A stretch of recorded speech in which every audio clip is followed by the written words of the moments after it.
Welcome to second BCom third semester General English class. Three Soul Searching Stories by Professor Shrikant Prasoon, Session 2. In session 1, we saw the story about carrying the load in mind. Let's have a quick recap of that story, then proceed with session 2. Carrying the load in mind is about two Buddhist monks who were on their way to the monastery. It had rained heavily. On the way, they happened to meet a young woman who was waiting by the roadside for someone to help her to cross a puddle of water. She requests the two monks to help her to cross over the puddle. Two monks thought things for a while. Then the young monk refuses to help her. The old monk decides to help her and carries her to the other side of the puddle. They continue their journey towards the monastery. In the evening, the young monk happens to meet the old monk and inquires about his action in the morning of carrying the woman to the other side of the road. The old monk, being a wiser one, thinks for a while and then answers, I had carried the load only for a short while, but you've been carrying the load since morning. The load which he mentions here is the negative state of mind, the ill feeling of him carrying the woman.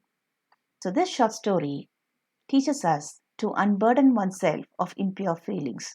Let us not have impure feelings about others without knowing their intentions.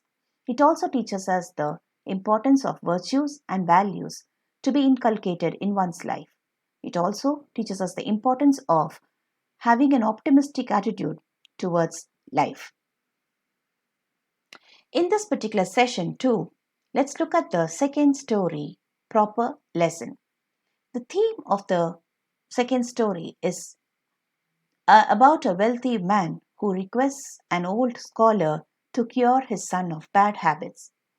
The wealthy man's son is affected by bad habits, so he requests the old scholar to cure his bad habits. The old scholar and the young man goes for a walk in the garden.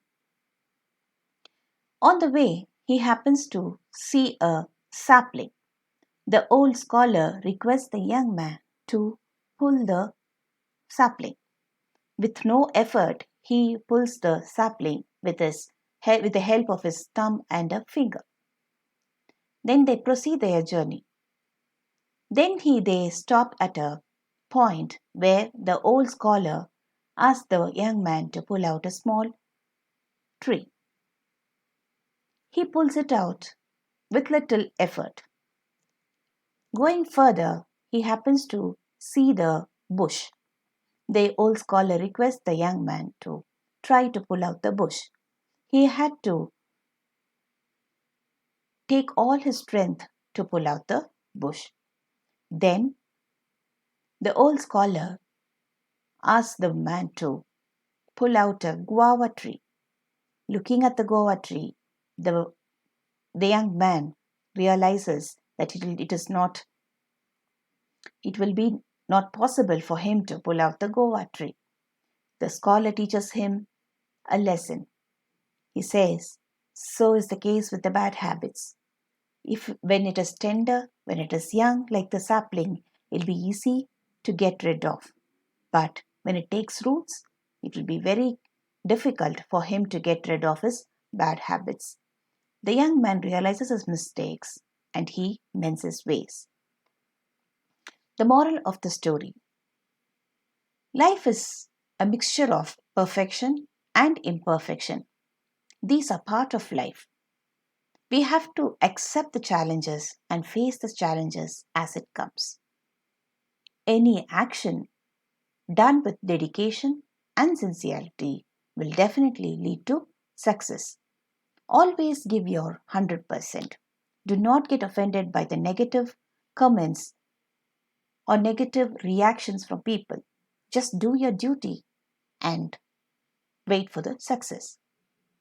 Because work that is well done is a joy in itself.